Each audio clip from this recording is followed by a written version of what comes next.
What's up? What's up? We're back today with another recap of a Canadian MMA event that took place last Saturday, June 4th, in Burlington, Ontario. It was the homecoming for BTC, who couldn't present an event in their hometown of Burlington in front of crowd for a long time, and they were back at the Central Arena, and it was a great event. It was an event that unfortunately lost some fights along the way, so we ended up with only 6 fights on the card, but the fights delivered. We had some great performances. Before we get going with the specific recap of each and every one of these fights, like if I had one criticism to make for the event as a whole, is that we didn't see competitive action basically, and it wasn't in the matchmaking. The matchmaking was good. There was the bantamweight tournament final, the main event, had good matchmaking, but the way the fights ended up playing, it was dominations all the ways. Either some good performances with some quick finishes, or some really dominant decision wins from mostly grapplers. Real good night for the grapplers on this event, and still it did not take away from the show. We had the chance to see some good stuff, to learn some good things about some of the fighters on the event. So generally, really loved the event. Was glad to be there. I made my way with my buddy Greg to the event. We went from Montreal to Burlington, and we were really happy to be there. It wasn't a waste of our time or nothing. Really good event in general. So let's go. Let's recap it right now and start with the main event of the evening: Assenza against Dominic Clark. And man, I've been told here and there that like Assenza makes a lot of money fighting regionally in Ontario, and I was like, how is that even possible? Like these regional local promotions, like they can't give out 10K. But well, they fucking did that time, but like generally they can't pay one fighter $10,000 or more for a fight. It's just not realistic. So I was really wondering how does this happen? Like, how does Assenza make that much money? How is it? Can that be true? But I think I know now. I think I know now, because for sure the guy has massive experience, so he gets a good base pay for sure. I don't know how much or nothing, but the guy's not showing up for $1,000. Let's say like that. And bro probably sold like 200 tickets or more for that event. Like basically everybody was there to see Assenza. When he came out, the crowd was going nuts. The energy was through the roof, and he's fucking delivered. It was the best fight of the evening, even though it's only a fight that ended in the first round. It was the best fight of the evening. The veteran Dominic Clark came out swinging. I was able to catch Assenza with a couple of shots in the beginning of the fight. Not saying that he hurt him, like at no point Adam was on skates or anything like that, but he got caught with some good clean shots early in the fight, and was returning, of course, because it's fucking Assenza. You know what he's up to. He wants to go out there and exchange blows with his opponent. He's one of the coolest fighter to see live, one of the most exciting fighter to see live in Canada. So of course he was returning with some heat, but it wasn't until they clinched up, and it was Dominic Clark that had Assenza against the clinch, on against the cage, in the clinch. But Assenza, with his back against the face, landed a couple of knees to the body, and you can really see that they bothered Dominic Clark, so he was able to turn him around, put Clark's back up against the cage, and really unload with some more knees to the body, until basically Dominic Clark crumbled, and Assenza came in with few extra shots with his punches, with his hands, before referee put a stop to the action. First round finish, TKO, against a good veteran, a guy that had more than 25, almost 30 fights as a pro. And Assenza just puts another win on his resume. And man, I really hope we get to see Assenza move up to the next level right now, because yes, for sure, it's fun to go to Burlington and to see Assenza fight. It's always cool when like he's fighting in the main event. You know what you're gonna get with him basically, and we know the guy is basically not getting any younger too. He's 33, 34 right now, I believe, but I'd like to see him get a shot. And I know it probably won't be like on the contender series or even like fighting for a CFFC or LFA and winning a belt for these organizations. I see him mostly getting a call like a Tristan Connolly, like a Jesse Ronson, like something on shorter notice. Let's say there's an event in Toronto, like there's supposed to be a UFC event in Toronto before the end of the year. So let's say there's a fight at 170 or 155 that fall through and Adam Assenza's ready. He could be like the perfect candidate to just step in into that short notice and get his shot at the UFC. And the guy would be an amazing action fighter.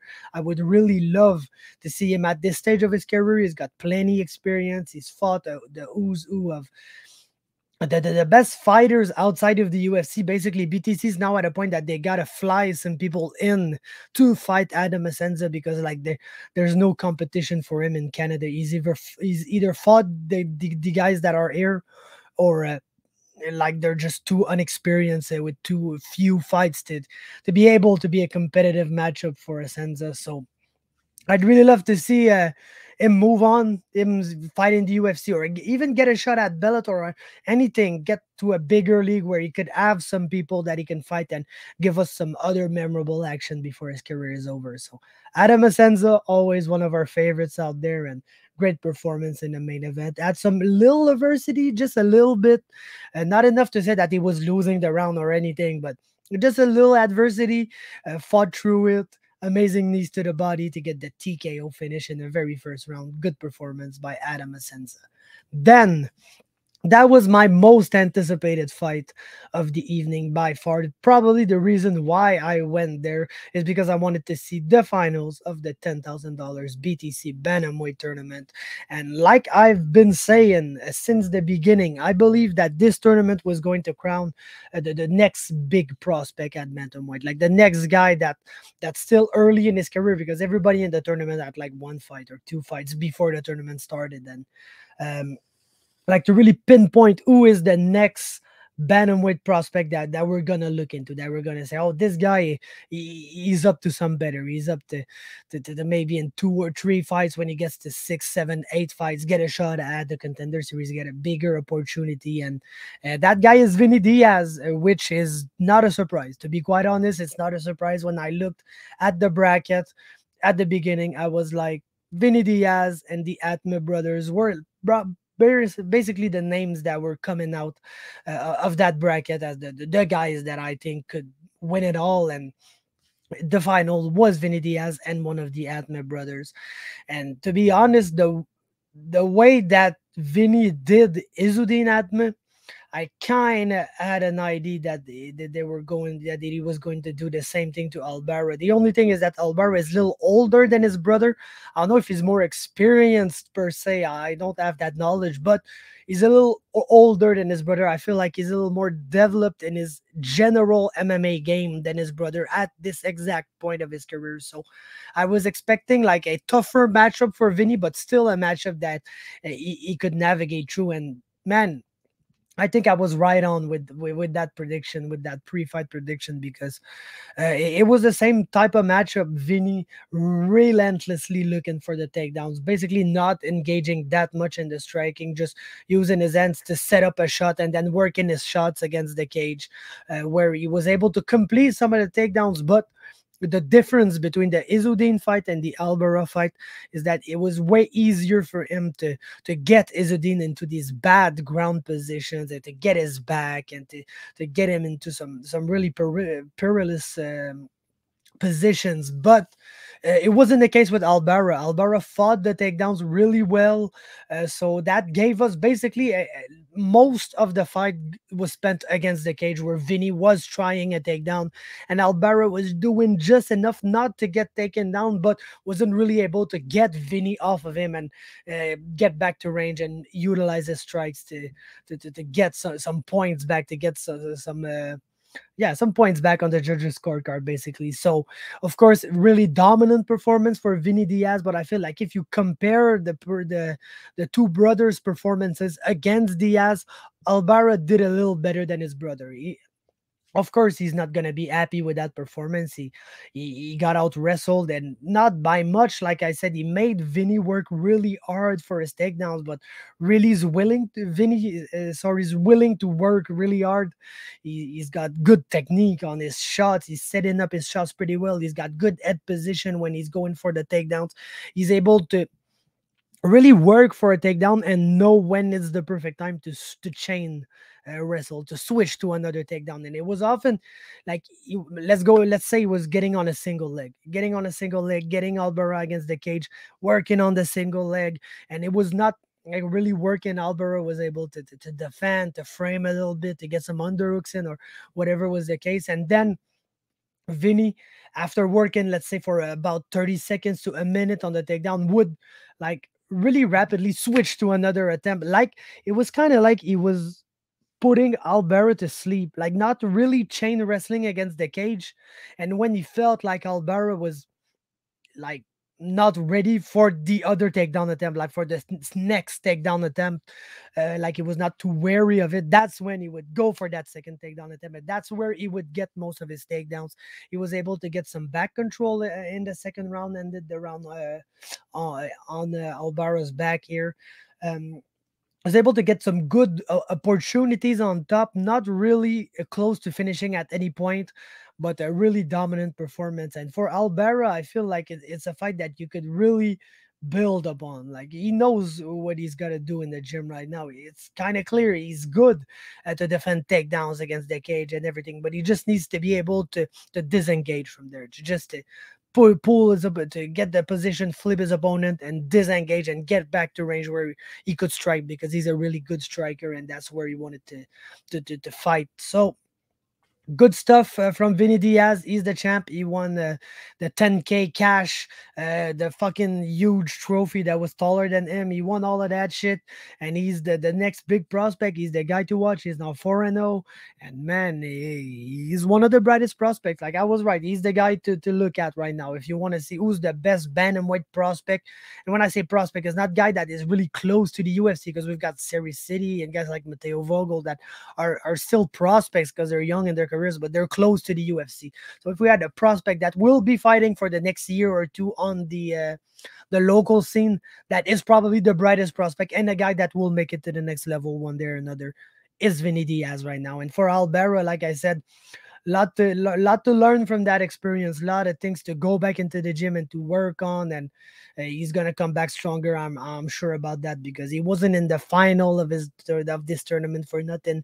The guy's pretty fucking good, and can't wait to see what's next for him and his brother Izu, who is very good too. Then whew, Ryan Loder, that is a name to remember, guys, because he was fighting Dorjan Dokaj, who we know as the good middleweight grappler on the Canadian regional scene. The guy was 2-0, trains with Santos' brother BJJ, Nova União. Shoutouts to Nova União.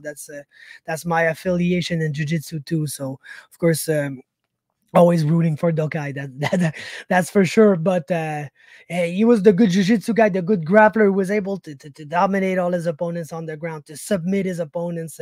Right now in his amateur and pro career, the guy was undefeated and came in with a lot of hype as one of the best prospects on the Canadian regional MMA scene. And man, to be honest, I just gotta give Dorjan some props here, because he took that fight, and that's not a fight you want to take if you're a scorching out prospect, because fucking Ryan Loder, he trains at Team Alpha Male, coaches wrestling there, is a Division 1 All-American wrestler, one of the better collegial wrestler in California, in the state of California right now. So the guy was training with Mike Malott, who we know Mike Malott is also a Canadian fighter who's from the Burlington, Toronto, Hamilton area, and he brought his training partner Loder for a fight. And like Dokaj, he could have said no to that fight, to be quite honest, but that's not the way we do it at Nova União. The guy said yes. He's not turning down any fights. He's always willing to fight anybody, anywhere, anytime, and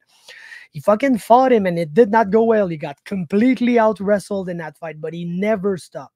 Never stopped trying to sweep, to roll for some knees or some knee bars or some leg locks, and to fucking try to regard, try to get back up. The thing is that, with these wrestlers, They're just good on top. And Ryan Loder's top control was amazing. The guy can scramble for days. He's got no problem. You can be under him and try to initiate scrambles and all that stuff. And the guy is just going to ride the top and move with you and make sure that he always stays in top position. And if you get back up, he's just going to throw you back down because he's that much of an elite wrestler. So, man, tough one for Dorjan, but like I said, I just gotta give him props for taking that fight. That was not a good matchup. That's basically a nightmare matchup for any middleweight outside of the UFC.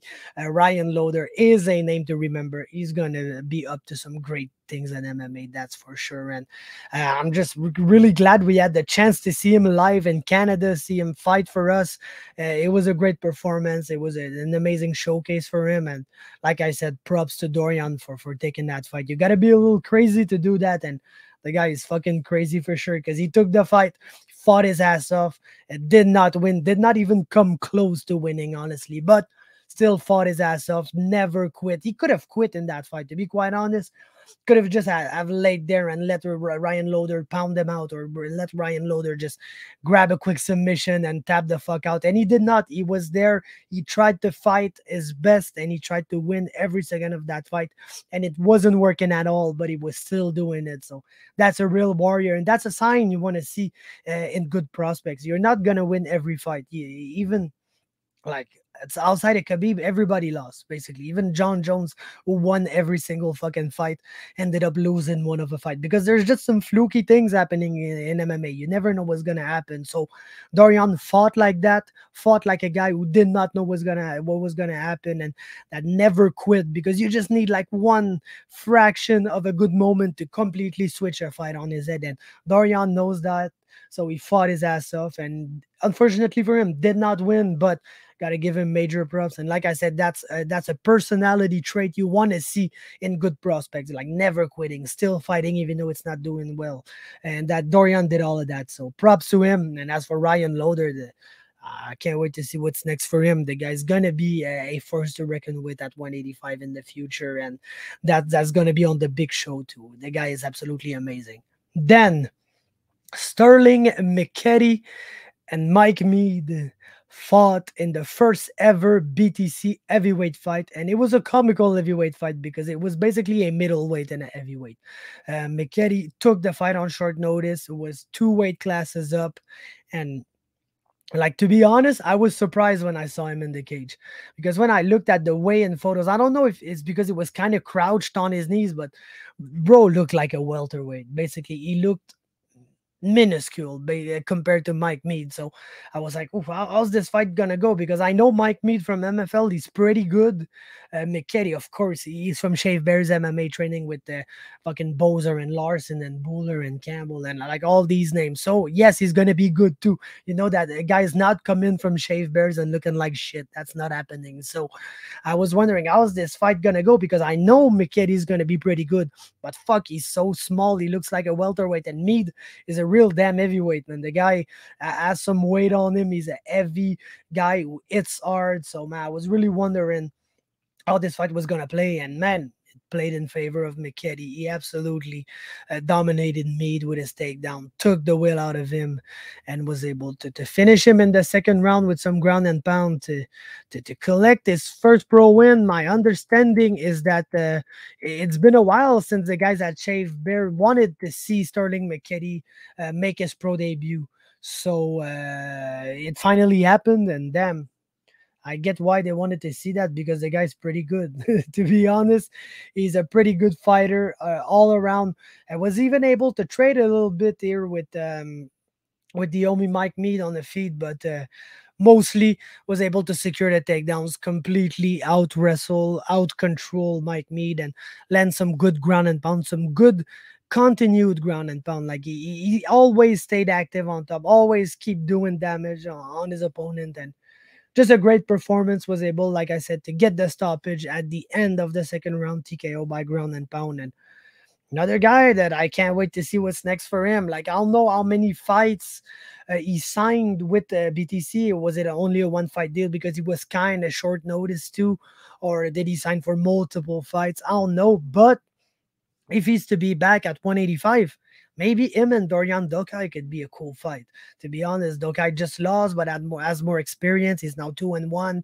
Michetti is 1-0, and will look really impressive against a much bigger guy. And they look like both guys who wanted who mostly want to grapple. Even though Dokaj, I didn't say it, but fucking guy just started striking at a point with Loder and even caught him with two head kicks back to back that we were like, oh shit, is he gonna turn this one around? So, like I said, not enough props I could give to Dorjan Dokaj on that one. The guy's just amazing. But Sterling Michetti, good fighter. Can't wait to see what's next for him. Glad he finally made his pro debut. Like, it was worth it. The guy's good. He was ready, and a great performance. Then Nate Small, Blair West, and that was another whipping by Nate Small, and a very, very good performance. I'm kind of bummed out, though, to be quite honest, because I feel like Nate Small could have done some really crazy stuff in that fight. Like, was able to secure the takedowns, pass the guard, get into full mount, do some damage on Blair West. Absolutely cut him, shut his eyes, shut one of his eyes. One of his eyes was completely shut with a huge fucking cut over it, which led to the stoppage in the fight after the first round. But like, it was able to go for a very slick armbar and to chain all his submission attempts and do some really amazing stuff. And I'm just kind of bummed out for him, because I felt like if he could have went back there for the second round and even the third round, he could have shown us like really amazing stuff. He looked like he was on point on that fight, and like really an amazing performance from Nate Small. And like, what you gonna do? I'm kind of bummed out the fight didn't go longer, but in the other way, it was a pro debut for Blair West. Got cut pretty bad. His eyes was shutting down. Like, I'm okay with the stoppage, to be honest. I won't be there and say, oh, you should have let him go. You should never let a guy go, and you should never listen to a guy too. Because fucking Blair West was ready to go, was not happy about the stoppage. His fans weren't happy about the stoppage, but I felt like he lives on to fight another day, and that the cut could have went really worse if the fight continued. Maybe he could have gotten more damage to his eye and even get some broken bones or some shit out of that. So I'm glad he's okay. I'm glad it's only a cut. It's superficial injury, I believe, right now. I don't have an update or anything, but he's gonna live to fight another day. And Nate Small gets the first round, or after the first round, TKO finish. And like I said, I wish I could have seen more out of Nate Small, because he really looked like he was on one and like he was ready to deliver something special for us. But still, the best performance of his career as of yet. And he's already been in some really grueling but really cool fights. So just can't wait to see what's next for Nate Small. Good job. Then, first fight of the evening, the Sheriff, Jared Dumond, fought Broderick Rene in a fight that was not competitive too. Jared Dumond, we've been waiting for this guy for so long. And he's there now. He's a pro, and he's good. He's fucking good. He was able to secure the takedowns on Rene. What was funny in that fight is that he basically had him in a rear naked choke for a fucking long time. Like, he had all his arm all the way through under the neck, under the chin, and he was just not able, because sometimes when your neck is cut, you just use that other arm here to absolutely trap the second arm so that the guy can't close his rear naked choke. And that's what Rene was doing. He was holding on to the to Dumond's end with one arm, and he was trying to punch Dumond off the choke with the other arm, which of course did not work. And Dumond just stayed calm. I like how he stayed composed, because sometimes you got a guy's neck and like you're not able to liberate your end to close the choke, and you just say, oh fuck, that is not working, and you just let everything go and try to do some other stuff. That's things that beginners do. But Dumond knew he had him under the neck, knew that at the second that his other ends was free, he was gonna finish that choke. So he took his time, he did not care, he just kept the choke on. Even at one time, Broderick Rene was able to get up, and he almost took him down with the help of his choking hand. Got him back down, and ultimately Rene just couldn't hang on to his end for the full round. So So Dumond got it out, got the first round victory in his pro debut. Great performance for the Sheriff. Like I said, it's a guy that we've been waiting for a while now, and now he's there.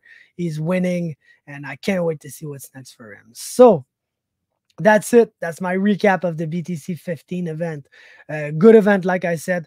Lack of competitive fights, but some really good performances to make up for it. So in the end, good event. Glad that I had the chance to be there. And I like to give some bonuses, some fictional bonuses. What about some fucking fictional bonuses? I don't have money to give to anybody, but I can give you the street cred to say, hey, Faber from MMA Talk thought that I had the best performance or the best fight of the evening. So for my fight of the night, I will have to go with the main event. Adam Assenza, Dominic Clark. Even though it was a short fight, it was probably the only fight where the loser put the winner into a bad spot. And like I said in the beginning, at no point was Adam Assenza like wobbled or on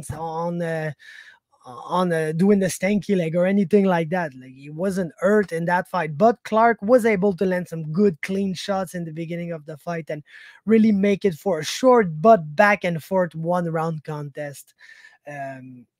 So I give them the fight of the night. And as for the performances of the night, I'm going with Ryan Loder and Nate Small. Ryan Loder, like I said, just super impressive, and the way that he was able to out wrestle Dorjan Dokaj, even got kind of tired at a point. Like I said, ate some flush head kicks and stuff, and there was like one point in that fight that we were like, "Oh, is Dorjan gonna turn this all around?" And Loder was able to get him back down to secure the win. Just an amazing, dominant performance for the Division One All-American wrestler and one of the brightest middleweight prospects in the world. We had the chance to witness him live, and I greatly appreciated it. So, performance of the night for Ryan Loder, and the other one for Nate Small, because, like I said, I feel like Nate was that close to giving us something really special on that night, and unfortunately his work was too good, so he cut the guy open and the dog just stopped the fight before Nate had the chance to do something special. But still,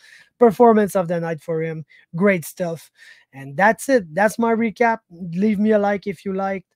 Um, Make sure to subscribe for more content. I'll be recapping every Canadian MMA event, and it's gonna be fun. It's gonna be fucking fun. So subscribe for more. Leave a like and comment and do whatever you like, guys. Thanks for watching, and